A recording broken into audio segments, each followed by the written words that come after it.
Assalamualaikum warahmatullahi wabarakatuh. Jumpa lagi di Dongeng Tengah Malam. Jangan lupa ya, kalau ketemu dengan seseorang sebaiknya ucapkan salam ya. Karena apa? Salam ini adalah merupakan doa. Itu mendoakan baik yang kita temui maupun pada diri kita sendiri. Karena dengan harapan doa itu adalah memudahkan, melancarkan segala urusan kita dan juga untuk kesehatan kita. Amin. Mudah-mudahan kita semua selalu diberikan kesehatan dan kelancaran dan kemudahan. Amin amin ya rabbal alamin.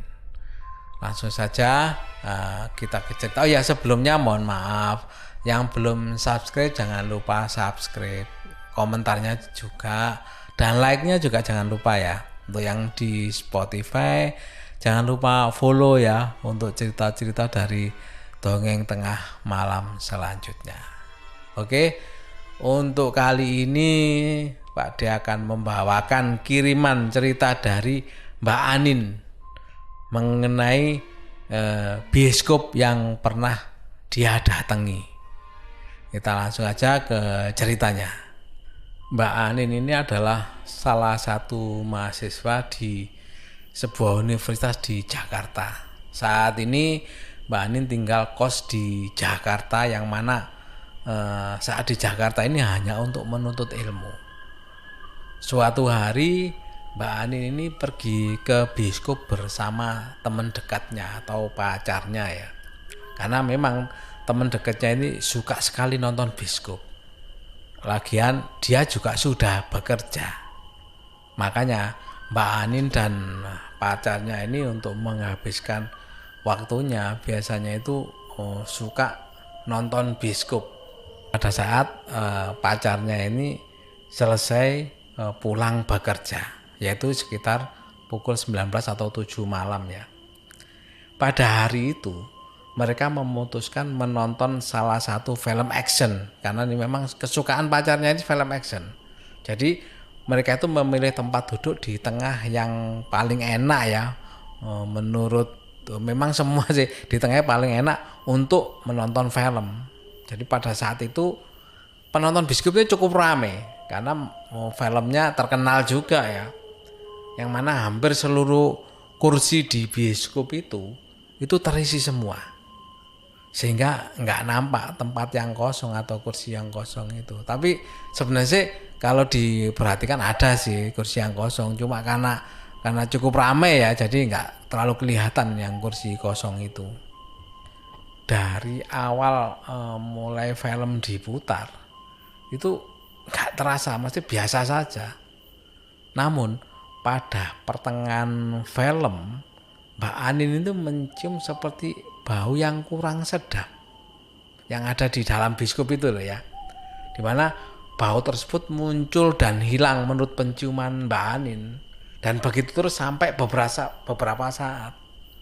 Untuk informasi aja, jadi Mbak Anin ini memang mempunyai indera penciuman ini sangat peka, yang mana pada saat Mbak Anin mencium aroma itu, Mbak Anin yakin bahwa pacarnya itu tidak akan merasa atau bahkan telat untuk menemukan bau yang dimaksudnya. Karena Mbak Anin mulai merasa terganggu dan mulai mual ya, karena baunya merasa nggak enak ya. Mbak Anin ini mencolek pacarnya yang ada di sebelahnya ya. Mbak Anin bertanya, kamu cium bau nggak? Maksudnya cium bau gak enak nggak? Dan dia yang lagi fokus nonton film action itu ya, itu menoleh kepada Mbak Anin dan jawabannya sesuai dengan tebakan Mbak Anin, bahwa dia menjawab, bau apaan? Kemudian Mbak Anin pun menjawab, ini loh, bau gak enak kayak bau daging yang gosong. Sambil menjawab, mata dan hidung Mbak Anin ini mencari-cari asal bau tersebut dan melihat-lihat sekeliling gitu loh, mulai dari samping, depan, bahkan belakang, itu maksudnya mencari sumber bau tersebut. Dan pada waktu menoleh ke belakang, betapa kagetnya Mbak Anin bahwa di tempat duduk yang seberang agak ke belakang itu Mbak Anin itu melihat seorang perempuan bermuka hitam dengan rambut acak-acakan yang tidak begitu tebal ya, sedang melihat ke arah layar bioskop. Spontan saja Mbak Ani kan langsung terkejut ya. Kan siapa yang nyangka gitu, ternyata di dalam bioskop itu ada sosok seperti itu. Karena apa? Penonton bis itu nggak mungkin lah dengan wajah acakan-acakan seperti itu. Biasanya sih kebanyakan dan rata-rata penonton bioskop adalah dengan kondisi rapi. Gak mungkin sampai rambut acak-acakan seperti itu. Saking kaget dan terkejutnya, Mbak Anin langsung memeluk pacarnya tersebut. Gak tahu, tapi walaupun pacarnya ini kaget, pacarnya tahu bahwa Mbak Anin berarti dengan kondisi seperti ini, bahwa pacarnya merasa kalau Mbak Anin tuh melihat hal-hal yang enggak. Makanya pacarnya Mbak Anin ini tanya sama Mbak Anin, mau pergi dari bioskop itu atau pindah kursi dengannya. Maksudnya Mbak Anin pindah ke kursi pacarnya dan sebaliknya. Tapi karena Mbak Anin tahu bahwa pacarnya itu sangat suka film yang ditontonnya saat ini, Mbak Anin memilih tetap duduk di kursinya sendiri. Yang mana kalau Mbak Anin pindah ke tempat duduknya pacarnya ini, maka akan semakin jelas saat melihat wanita itu. Karena rasa takut dan kagetnya cukup lama Mbak Anin berdiam diri ya, nggak berani menoleh ke belakang ke arah wanita tersebut.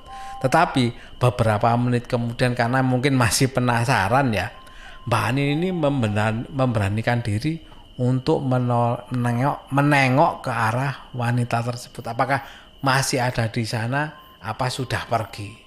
Dan ternyata dia itu masih duduk di sana dengan wajah yang jelas hitam dan melepuh ya, dengan mata yang hampir tertutup karena lukanya itu.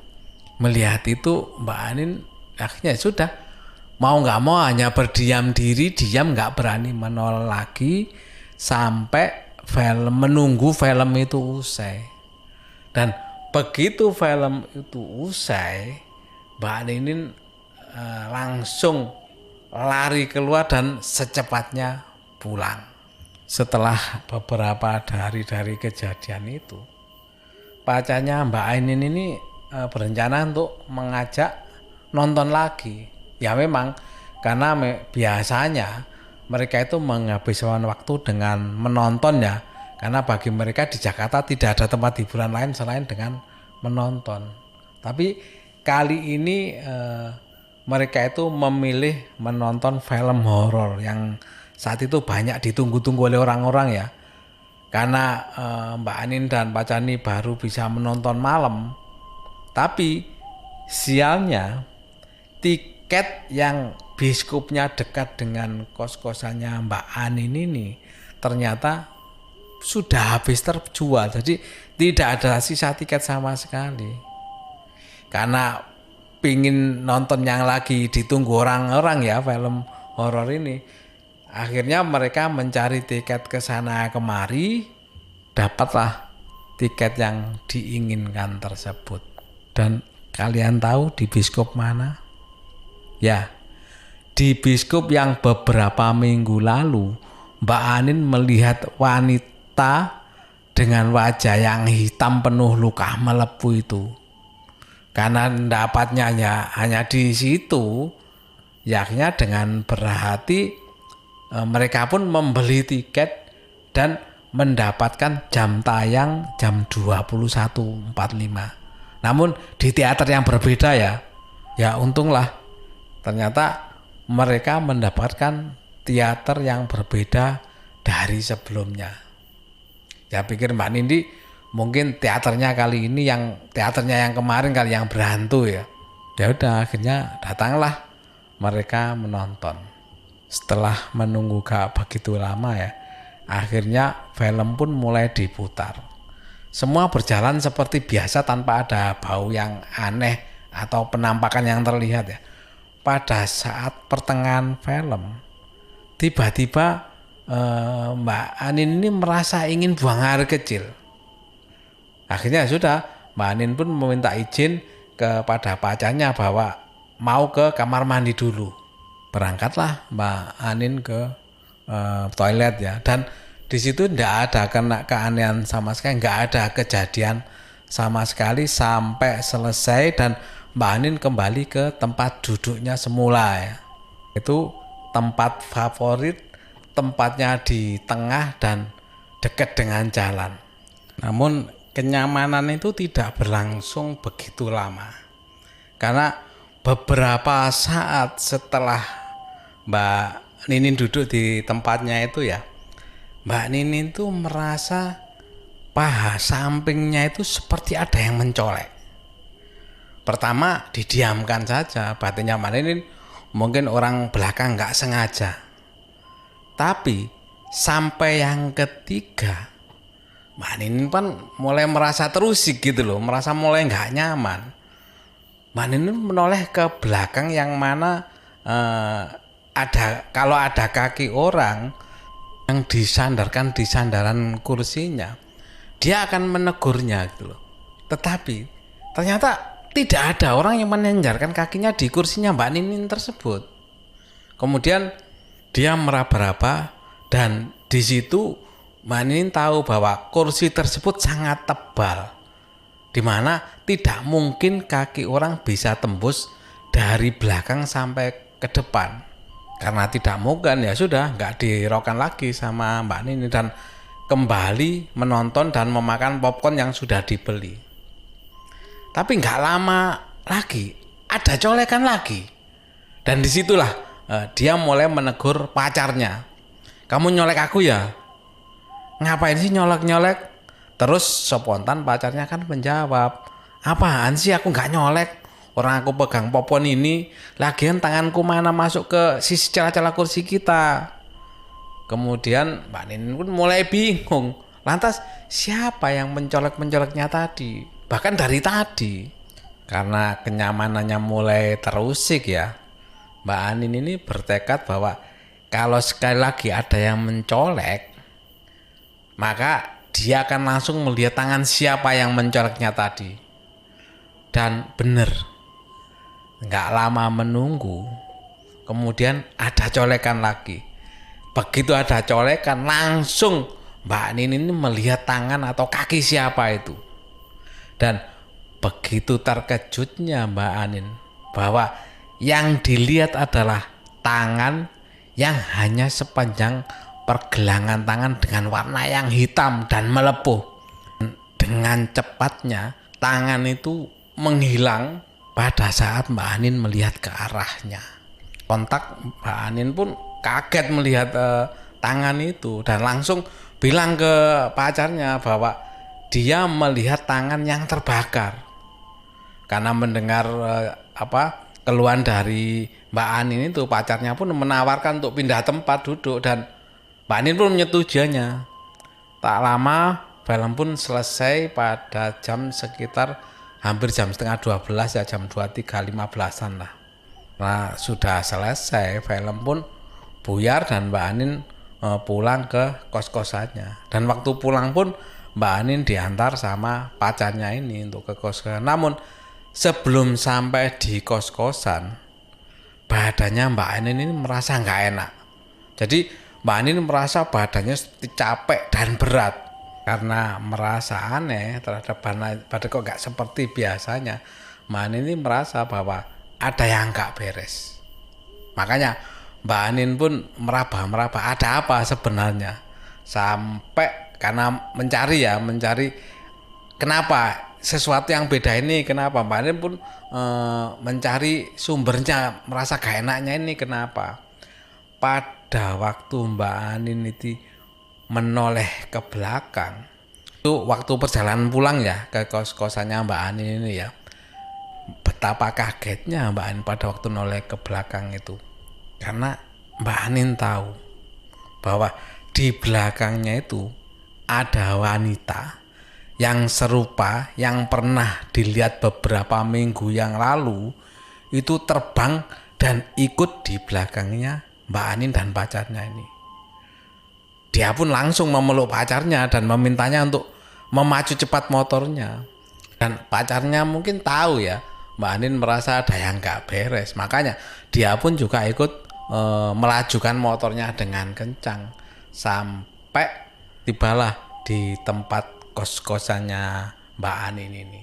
Mbak Anin kan merasa bahwa tadi kecepatan motornya kan lumayan kenceng gitu loh, dan kemungkinan wanita yang terbang tadi itu tidak bisa mengikuti laju motornya itu. Namun ternyata yang diharapkan Mbak Anin ini salah, karena wanita yang terbang itu masih mengikuti Mbak Anin bahkan sampai ke kamar mandi. Taunya Mbak Anin ini kenapa kok dia masih mengikuti sampai ke kamar mandi. Jadi pada saat Mbak Anin ini mencuci tangan ya, maksudnya bersih-bersih ya, cuci tangan, cuci muka dan sebagainya. Nah, setelah selesai semua kan mau masuk kamar.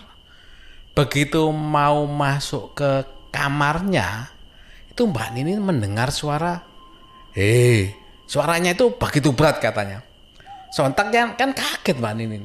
Begitu mendengar itu, Mbak Anin langsung berlari masuk kamar sambil mengatakan, jangan ikuti saya, jangan ikuti, berkali-kali. Dan wanita itu tertawa dari dalam kamar mandi. Karena apa? Suaranya bergema jelas terdengar dari kamar mandi.